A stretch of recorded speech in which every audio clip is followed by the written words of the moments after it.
स्वस्ति श्री गणेशाय नमः।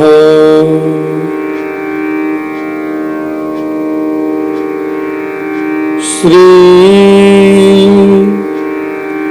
सरस्वत्यै नमः। श्री गुरुभ्यो नमः। ओम नमो भगवते वासुदेवाय।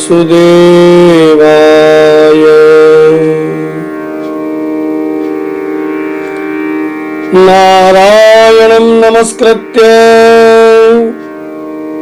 नरं चैव नरोत्तमं देवीं सरस्वतीं व्यास ततो जयमुदीरयेत्।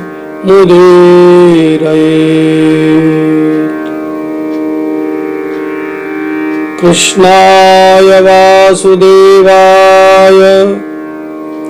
हरये परमात्मने प्रणतक्लेशनाशाय गोविन्दाय नमो नमः। सच्चिदानन्दरूपाय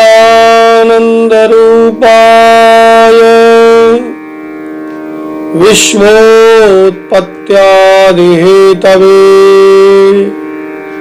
तापत्रय विनाशाय श्रीकृष्णाय वयं नमः। बालकृष्ण लाल की जय। कार्तिक महात्मा की जय। जय जय श्री राधे। जय जय श्री राधे। जय जय जय जय जय जय श्री राधे श्याम। सभी को जय श्री राधे, जय श्री राम। आइए कार्तिक मास महात्म्य के 20वें अध्याय की कथा को ध्यान से सुने।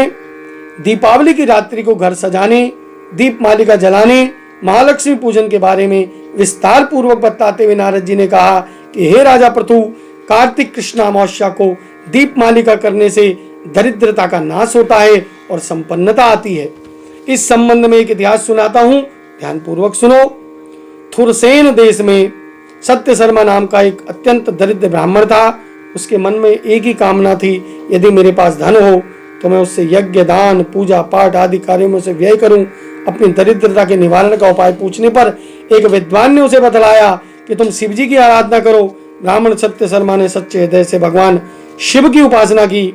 भगवान शिव ब्राह्मण का रूप धारण करके आए और उससे बोले, हे विप्र, धन की प्राप्ति के लिए राजा के पास जाकर वरदान मांगो। कार्तिक की अमावस्या को तुम्हारे सिवाय कोई अपने घर में दीपक न जलावे। ब्राह्मण ने ऐसा ही किया। राजा ने उसकी बात स्वीकार की।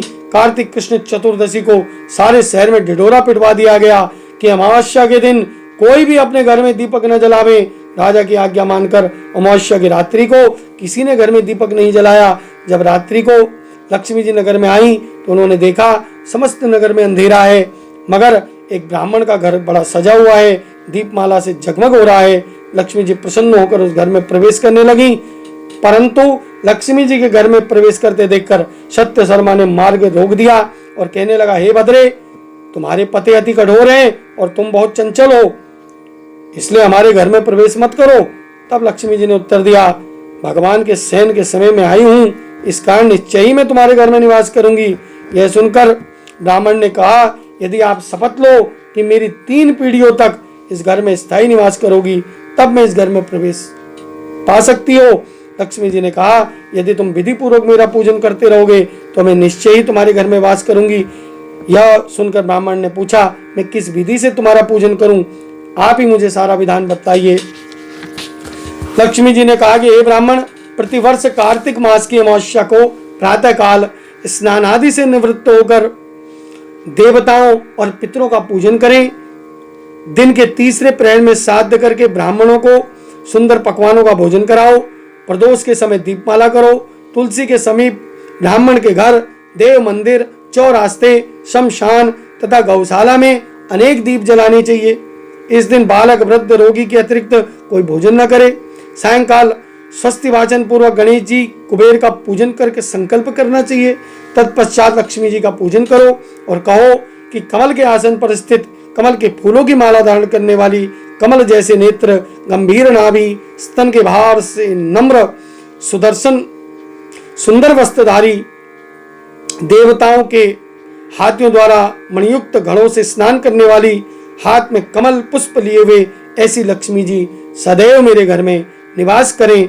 सर्वप्रथम लक्ष्मी जी को आसन, फिर पाद्य, अर्घ, आचमन, स्नान, वस्त्र, धूप, दीप, नैवेद्य, जल, तांबूल, सुपारी सभी वस्तुओं का अर्पण कर नमस्कार करो। दीप जलाओ और रात्रि के समय भगवान का कीर्तन करो। इस प्रकार कुबेर लक्ष्मी जी का पूजन कर ब्राह्मण आदि को भोजन कराओ तथा बंधु बांधवों सहित स्वयं भोजन करो। सत्य शर्मा ने विधि पूर्वक इसी प्रकार किया। उसके यहाँ बहुत धन धान्य हो गया। इसके बाद अनेक यज्ञ आदि धार्मिक कार्य उसने किए। जीवन के संध्या काल में सत्य शर्मा विरक्त होकर मथुरा चला गया और वहीं पर समाधिस्थ होकर विष्णु लोक को प्राप्त हुआ। इस प्रकार यहाँ पर कार्तिक मास महात्मा का 20वां अध्याय पूरा हुआ। शेष कथा अगली कथा प्रसंग में। सभी को जय जय श्री राधे।